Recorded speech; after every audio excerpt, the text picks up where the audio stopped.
Acala the Immovable by Soto Tachibana. Excerpted from Gensen, Selected Stories in Modern Japanese Literature, Volume 2. Translation and narration by J.D. Wisgo. Introduction. Soto Tachibana was a Japanese author born in Ishikawa Prefecture who was active from the 1920s to the 1950s and wrote in a variety of styles including detective fiction, horror, science fiction, as well as nonfiction. One of his most famous works was Recollections of His Imperial Highness Narration, a story that won the 7th Naoki Literary Award in 1938.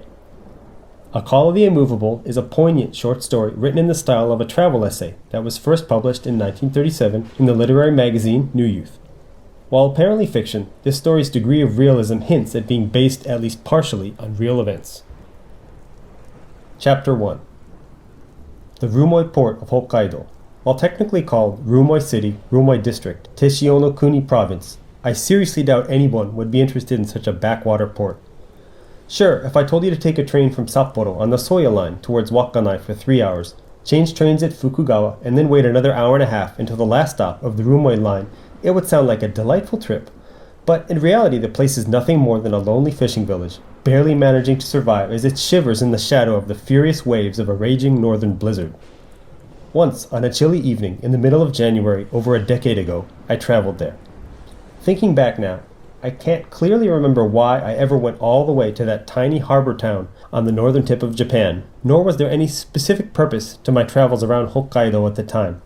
It was just that during that period I had made up my mind to leave Hokkaido and head out to Tokyo, and the trip was sort of an escape, so I could spend some time alone with Kimitaro, a 20-year-old independent geisha who I was close with back then. That's why we didn't care much about our destination, although it seems like we ended up walking around mostly quiet places that were as remote and secluded as possible, guided by only our feelings from moment to moment. We had left Sapporo on the 25th or 26th, only a few days before New Year's Eve, and continued our unplanned trip through Usu, Noboribetsu, Otoneipu, and Naoto, each city asleep under a thick layer of snow below a gloomy gray sky that seemed about to dump snow upon us at any moment. We were not particularly infatuated with one another, yet lacked the courage to freely go our separate ways, and our desire to drag things out and spend just one more day together drove us to continue the trip until we ran out of money. But well, that doesn't really matter, because I don't intend to write about Kimitaro. I don't want to get into such personal details, but in any case, I think we arrived at Rumoi Port at around 5 in the evening. Darkness had fallen across the expansive Hokkaido fields, and the dark sky hung low, threatening snow. In the city, lights flickered among the shadows of large piles of snow on both sides of the plaza in front of the station. But obviously neither of us knew even a single person in this desolate harbor town. Holding a light aloft as he came to greet us, the front clerk led us to a 3-story inn in front of the station that was especially large for this region. After a hot bath, we relaxed in our nightgowns at the dinner table and started to drink. But apparently our train was the last to arrive that day at the remote station.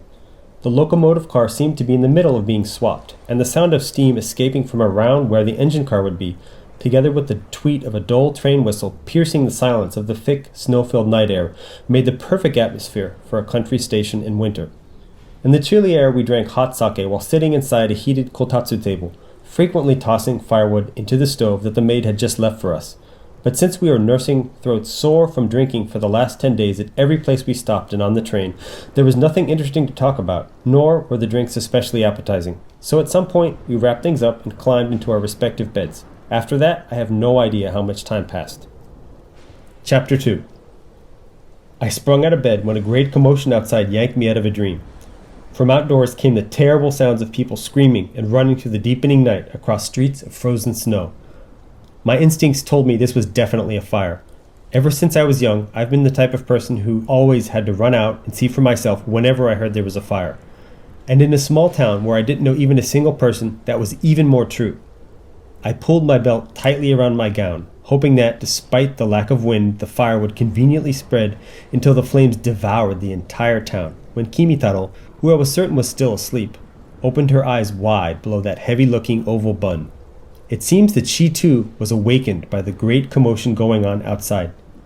Even all the way out here, as soon as you hear the word fire, you go running.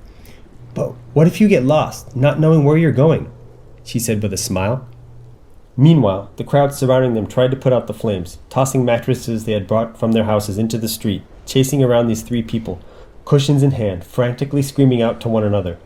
Furthermore, each of the stores the inflamed trio rushed by quickly closed their doors in fear of the fire spreading. In my entire life, I had never witnessed such a dreadful sight.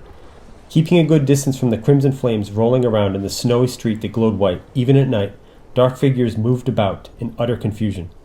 Fortunately, I was separated by 5 or 6 buildings from those people, precluding any danger of them coming all the way down here. But several of the women standing near me screamed out hopelessly at the top of their lungs, scared half to death. "Quickly, do something! Oh, you must extinguish the fire quickly! Ah!" Even as the women screamed, the balls of fire stumbled through the street, grappling fiercely with one another, and at that moment I finally managed to grasp, albeit vaguely, what was actually happening here. I had been mistaken in thinking these people were simply running around frantically. Of the 3, there was 1 man and 2 women. Hysterically chasing and trying to extinguish the flames engulfing a young girl was a slightly older woman, she too covered in fire. Trying to pat out the fire on the older woman was a man, also running around frantically. The trio chased around each other in a circle, forming a spinning wheel of fireballs. And as they grappled with one another in the street, each of their bodies was covered with intense flames, from head to toe, like crimson will-o'-the-wisps. The scene was like a picture of hell, indescribably gruesome and tragic.